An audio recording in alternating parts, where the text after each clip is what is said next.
Finally, the last push. Welcome again and hope you're having a great day. This is my analysis of the last movement of Ginastera's Guitar Sonata. If you haven't checked the previous episodes, I'm gonna leave a link in the description below. Let's dive straight into it. Finale is, in my opinion, the most frenetic and eccentric movement of the entire sonata. It serves as an uplifting and energetic closure, and it will be the last movement within the slow, fast structure. Even though it might sound harsh and random to the unaccustomed ear, it is full of well-thought and carefully hidden details. The movement features a very characteristic technique of typical folk Argentine music. This technique is called chasquido, but I'll explain it in detail later on. Even though it is demanding from a technical point of view, once you tackle this technique, all the rest should be fairly approachable and easy to play. In my humble opinion, I consider the second movement, scherzo, as the most difficult in terms of dexterity. I will leave a link to the previous episodes in the description below. Finale will leave you mesmerized and wanting more. You'll feel like a hurricane of notes violently shook all your familiar harmonies and introduced you to a new realm of sonic possibilities found within the classical guitar. This movement wraps the entire sonata, and I couldn't think of a better piece of music to close this fabulous and peculiar composition. Following the previous chapters, I will focus on 5 topics, which are structure or form, technical aspects, harmony and melody, dynamics, and rhythmic elements.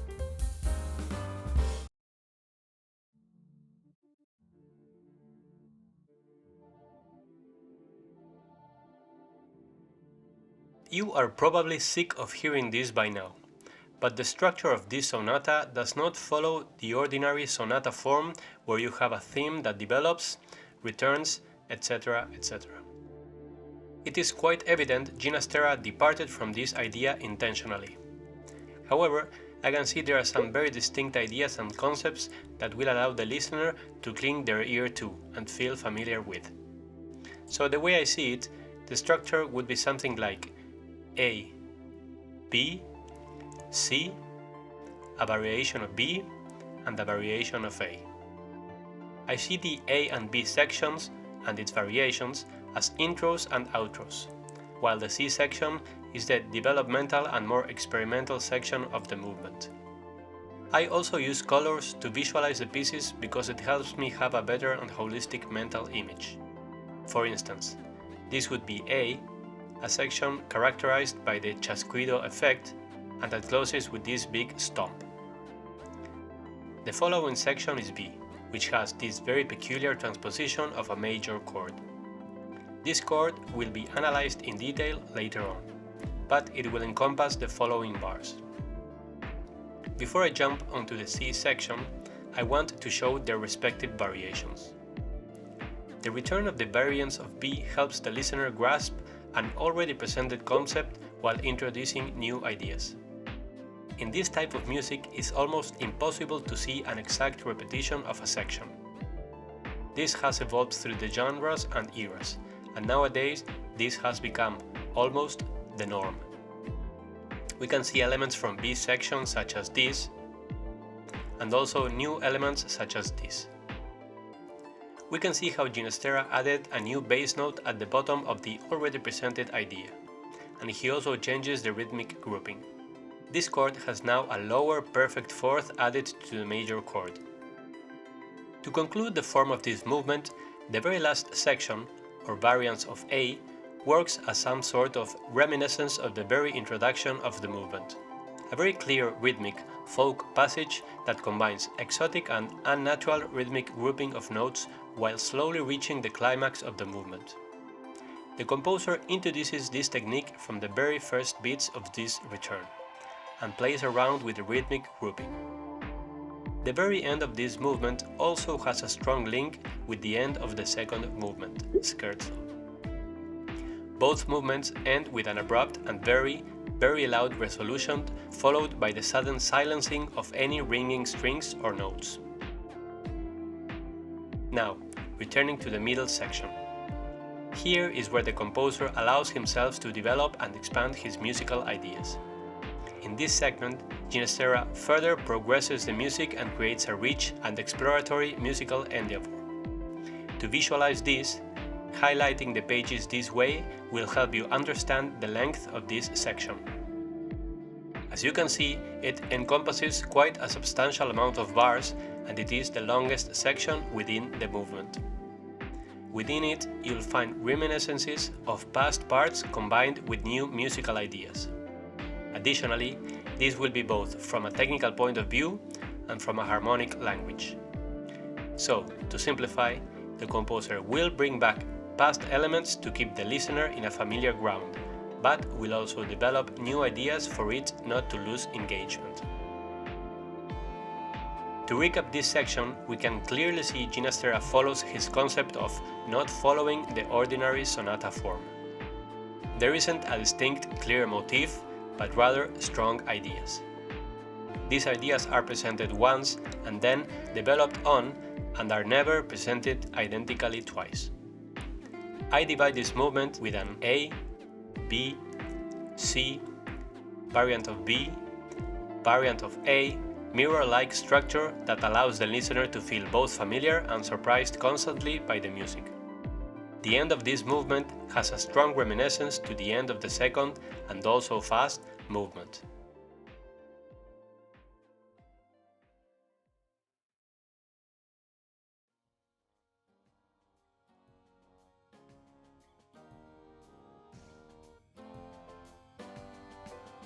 If you are not familiar with Argentine folk music, then this movement will compel you to learn a new and super interesting technique called chasquido. This technique creates a percussive snap that combines the use of the plucking hand with the strings hitting against the frets. I've seen many performances in YouTube from the best guitarists in the world, but, in my humble opinion, the effect they get is quite good, but not exactly what the composer aimed for.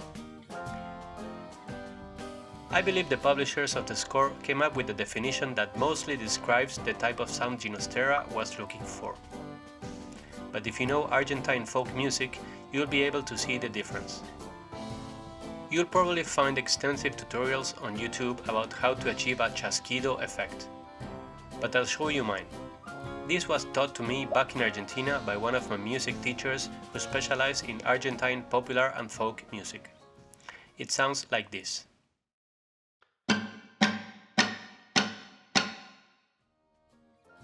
In order to achieve this sound, you need to clench your hand into a fist and extend the A finger's last phalanx in order for it to act almost as a plectrum.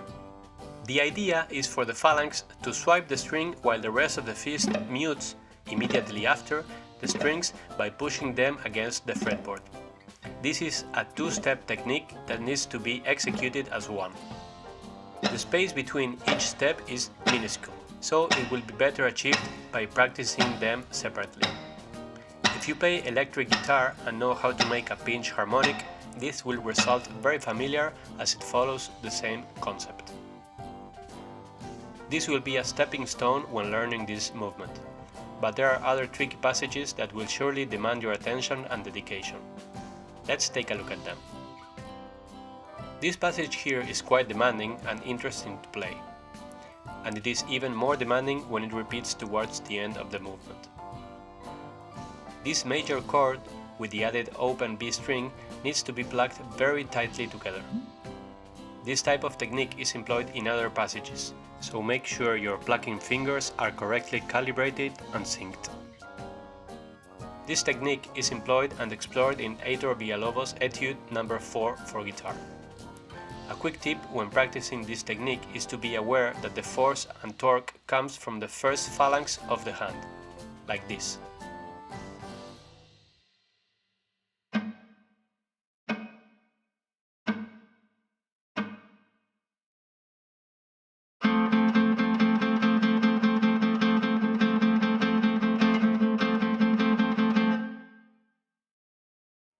Regarding the rasgueados, there is one important thing I should mention. Don't try and play everything always with up and down alternating movement. For instance, In this bar of 8-8, you can see the grouping almost obliges us to follow the pattern down, up, down, down, up, down, down, up. In other words, the composer grouped the bar in a 3-3-2 pattern, and each of these rhythmic cells always begin with a downstroke. This is very important, and it sounds far more natural and articulate.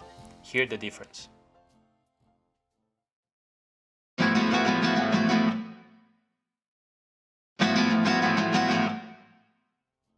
In page number 3, we can see a variation of the tambora effect. See how we have two different symbols? The second one is more commonly used in the guitar repertoire, and is easier to achieve when played on its own. However, in this case, we need to combine it along with rasgueados at quite a fast speed, so it's not that easy.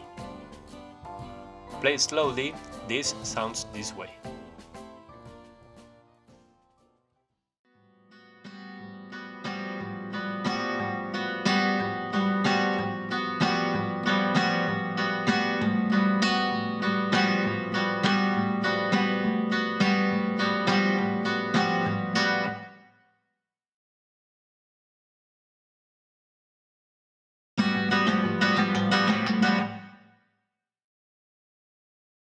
There aren't many other new techniques utilized in this movement. As a matter of fact, only an extra one. But it is introduced at the very end of the piece. However, what makes this movement challenging is the fast pace at which these techniques are interpolated. If we take page 4 as a reference, we can see that in the space of a couple of bars, the performer will be required to shift seamlessly through a diverse array of techniques. Look at the last three systems. We can see a wide spectrum of challenges. And let me remind you that this movement is very fast, so this is no joke. At the end of page 4 and most of page 5, there is a passage worth mentioning. As we can see from the score, the performer is required to pluck, not strum, 5 strings at the same time. Now, it is seldom seen performers who utilize the pinky finger of the plucking hand. If you're one of them, then I salute you. If you're not, then the bottom 2 notes will have to be played simultaneously with the thumb. The rest with the index, middle and ring fingers. This is quite challenging and will require quite a bit of attention, as we need to make sure that the strings played with the thumb are plucked consistently and precisely. As mentioned earlier, at the very end of the movement we have a third type of tambora. In this case, with the open palm of the hand. This is a very sharp and precise attack on all the strings of the instrument. Interestingly enough, the entire sonata ends with a very common E major chord. I say this because sometimes contemporary composers are very reluctant to use such chords, as they are often seen as common or uninteresting. However, if used correctly, they can greatly enhance and improve a piece of music. This last passage sounds like this.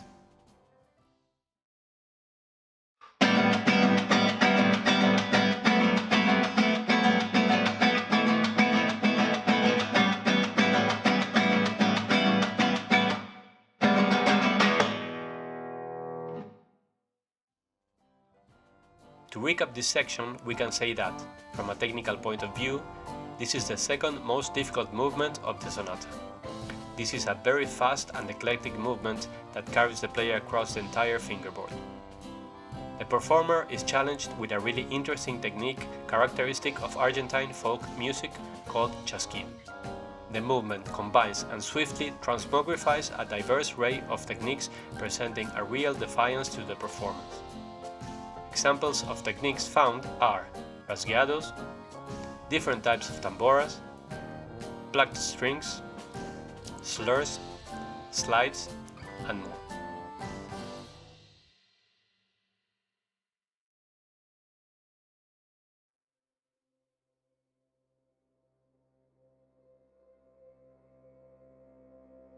Having already established that there is no tonal center in this piece, I will pinpoint, especially in this movement, some harmonic idioms that are quite characteristic and specially found within the guitar. These idioms are mainly given due to the tuning system and some technicalities that have to do with the limitations of the instrument itself.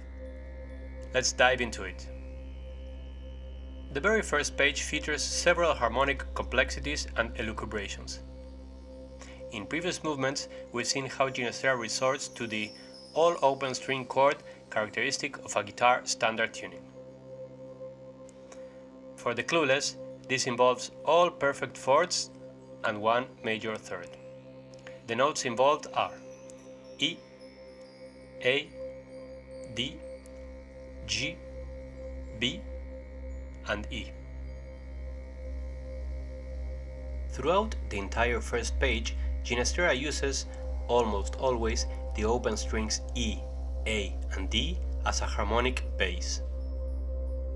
I will highlight in blue all the instances where this appears, and I will highlight with other colors a slight variation of this idea. Yes, this took a lot of work. He keeps the movement of these voices very static and almost motionless, while assigning such tasks to the higher ones. Yet, within the higher voices, he creates upward movements while always anchoring the ear to the departing set made up of G, B, and E. Highlighted in green is the departing set, and in other colors you'll see the different iterations of ideas and progressions. The second page shifts the focus away from this idea and now works heavily around the concept of the transposition of a major chord. You know that, in earlier periods of music, such as the Baroque and Classicism, having consecutive perfect fifths was almost the same as pledging your allegiance to Satan. But in contemporary music, this is not strict and, thank God, we can get away with it. This F major chord is transposed across the fingerboard. Yet, it's interesting how Ginastera breaks this cycle by presenting not only inverted chords, but also a minor chord in between two major chords. So, if we are completely academic, then this bar is worthy of the gods of harmony, while the rest is the work of the devil. A common feature found throughout all this passage is the utilization of the open second string, B. After this section there is a little break, and then we go back to the idea of developing a series of chords while always keeping an open string resonating subliminally. In this case, the open E string. Ginastera goes back and forth a series of ideas that also combine time signature changes, but this will be analyzed further on. What is important is that he uses resources such as transposition, chord repetition, idiomatic intervals, and open strings to create an eclectic and unpredictable palette of colors. I will make a little stop in this section, as it shows a very common resource seen in the previous movements of this superbly interesting sonata. In this case is a combination of two sets of major sevenths. As you can see here, we have E flat D and A G sharp. This musical flair can be seen extensively throughout the sonata and shouldn't be overlooked. The following section combines harmonic concepts already presented before. For instance, Ginastera goes back to the original all open strings chord which opens the movement. It opposes this idea against a chord which is closely related. In this case, he transposes the low strings E, A, D up a major third. So now we have a perfect transposition into G sharp, C sharp, F sharp. Look. However, he adds a touch of dissonance by keeping open strings 3 and 2, or G and B. So this means that the low end strings move while the high register strings stay put, harmonically speaking. Towards the next system, he develops this idea, but also moves the high register strings and transposes from fret 0, or all open strings, into fret 4. As he further develops, he utilizes variations of cluster of notes already presented before. For instance, there is only one note difference between this chord and this chord. All these eclectic and ear-bending harmonic shades are further reinforced with shifting tempo signatures and a wide array of expressions. Towards the end of the third page there is, what I believe, a little beam of nice music. I say this because, even though this passage contains dissonant intervals, it sounds quite nice when compared to some other ugly chords. I strongly emphasize the use of colons when saying nice and ugly, because there is obviously no absolute measure to say that a chord is nice or ugly. As they say, beauty is in the eye of the beholder.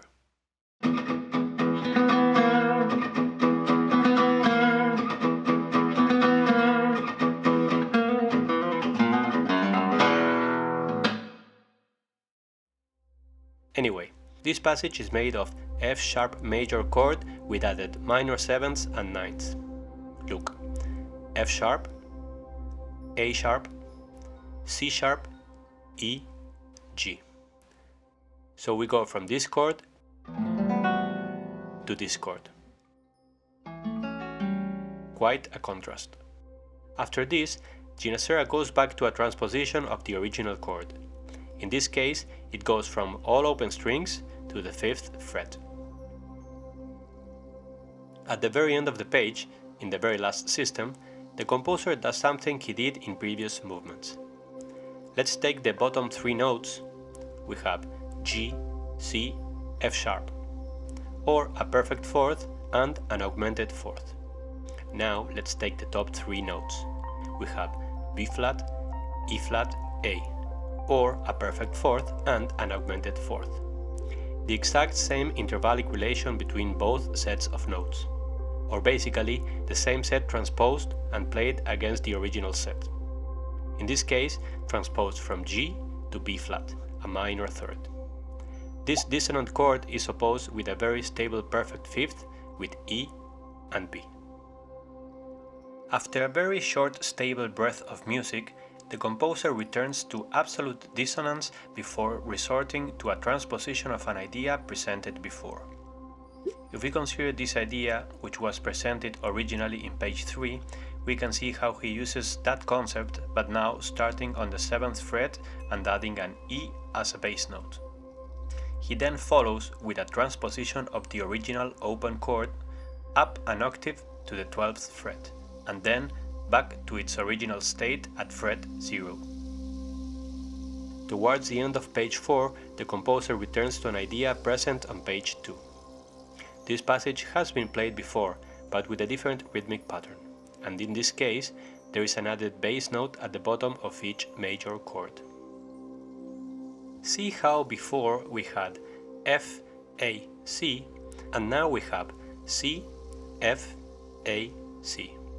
So the chord is the exact same, but now it is presented to the listener in its second inversion. This is a less stable chord and has a different color. This is, again, opposed with a completely different and dissonant set of clusters, which I will let you analyze as part of your homework. But you can see how he plays with this concept of switching between completely different sections with more familiar ones. The very last section is made up of a series of more commonly used chords and that will sound and relate to less academic music. However, all of these are always accompanied with the open B string, a feature that has been already presented as a motif in previous passages. We have this diminished A chord with added seventh, then F sharp diminished with an added second or ninth, followed by this cluster of a combination of diminished fifth and perfect fourth, a chord that goes to this very nice A seventh chord. And second last, the listener is presented with an A flat major seventh chord before resolving into a completely stable and commonly used E. This serves almost as a statement. I might be an academic, but I will close the entire piece with a very, very commonly used chord in most of all guitar music. Before moving on, we can analyze this section as diminished chords at the beginning, a cluster of fourths to break the pattern, a repetition of 2 major chords with added sevenths, and then finally the grand finale of the aforementioned E major chord. To recap this section, we can see that the composer has ideas that he develops and transmogrifies in order to achieve engagement. Resources found here are transposition of chords or clusters, double sets of intervals, full passages with open strings as pedal notes, and more. This idiomatic point of view of such a movement shows a very resourceful approach of opposing dissonant and consonant sections. As mentioned in previous chapters, there is no tonal center in this sonata, but every so often the listener will be indulged with more commonly utilized chords. This will further widen the spectrum of harmonic colors presented to the audience.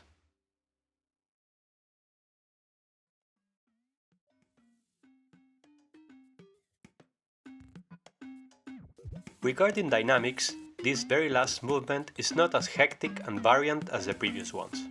In here we can see a clear intention of dynamics. For instance, in the first page we can see a gradual crescendo as the main motif.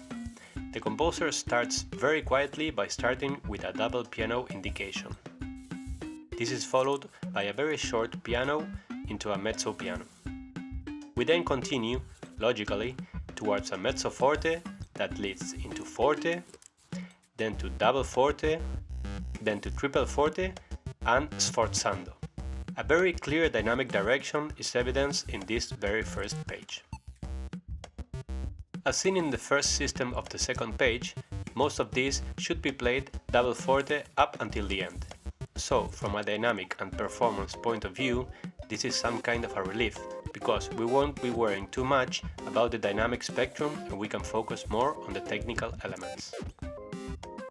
If we take a broader approach, actually, most of this movement is always centered around super loud dynamics. Actually, in page 3 and 4 and 5, we only see dynamic indications that are either double forte, triple forte, or sforzando. This shows that the movement starts very quietly, and once it reaches the dynamic apex, it stays there, generating tension and traction.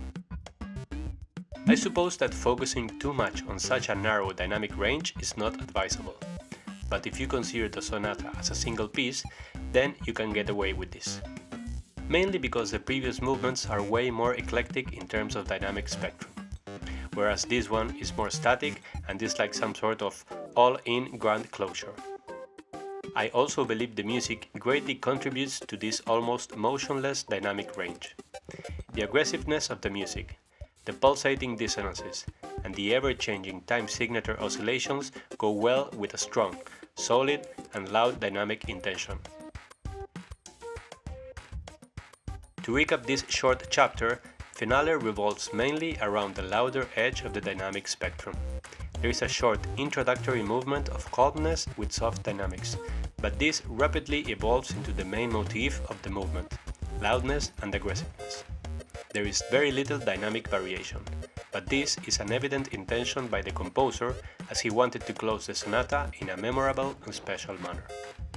The performer will be provoked from a technical rather than a dynamic point of view, challenging him or her to focus on the intricacies and oscillating requirements by the fascinating composer Ginastera was.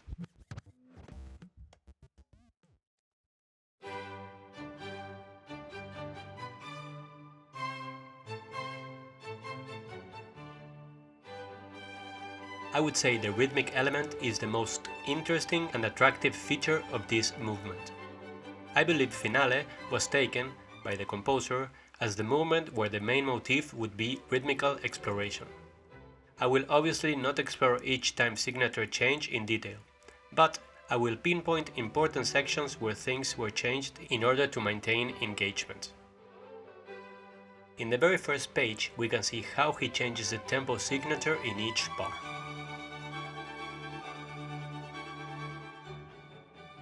We have 7-8 plus 6-8 plus 5-8 plus 3-4. Yet in the third bar of system 3, instead of going to 6-8, he jumps straight into a more stable 8-8 and then shifts back to 5-8. Within this new development of the piece, the time signatures appear less often, but still change quite fast. I really like the notation of the very last bar of this first page. If we take a closer look, we can see the person in charge of doing so divided the score into 3 different voices. The first voice is made up of these high strings open harmonics played in a dotted minim.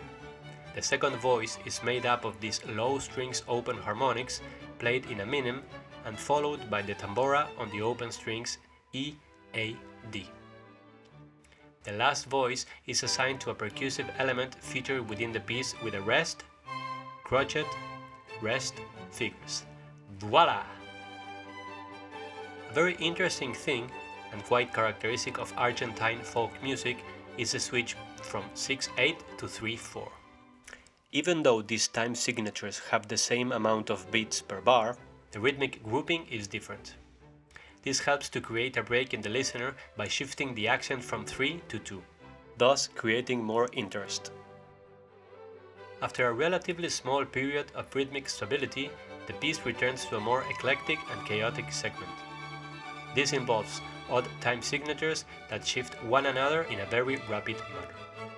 See how he goes from 5/8 to 9/8, then 3/4, back to 5/8, rapidly shifting to 6/8 and so on. This will prevent the listener from anchoring the ear to a steady pulse, and will generate tension and anxiety. It is almost as if the listener's perspective is always changing and won't be able to follow a rhythmic pattern. In the third page, we can find a very easy yet interesting thing that works very well in rhythmic terms. Throughout this passage, we can see a very clear 4+3 pattern, right? However, at the very end of the passage, the composer switches the grouping to 3+4 and then adds an extra beat. This will really dislodge the listener, as it will break the pattern and shift it. Very subtle, yet very effective. Another very interesting thing can be seen in the fourth system. The very first bar, in 6/8, has the accent naturally placed, this means on the first and fourth beat of the bar. When the piece shifts to 9/8, which basically is a 6/8 plus a 3/8, and which has the same natural accents on the first, fourth and seventh beats, the composer chooses to place the tambora effect on the third, sixth and ninth beat. This goes against the natural feel of the time signature and generates some sort of polyrhythm. The same effect happens on these 6/8 bars. The tambora effect is placed on beats 2 and 5 rather than the more predictable 1 and 4. Another effective way to prevent the listener to find and follow a steady pattern. More examples of this resource can be found in further sections of this piece. You can check them out by yourself. Let's take a close look at these 2 bars. Can you notice something wrong in terms of rhythm? Is it me or the editor missed a time signature change? We have 8/8 in this bar, but in the next bar we only have 7 beats, and there is no time signature alteration. Gotcha!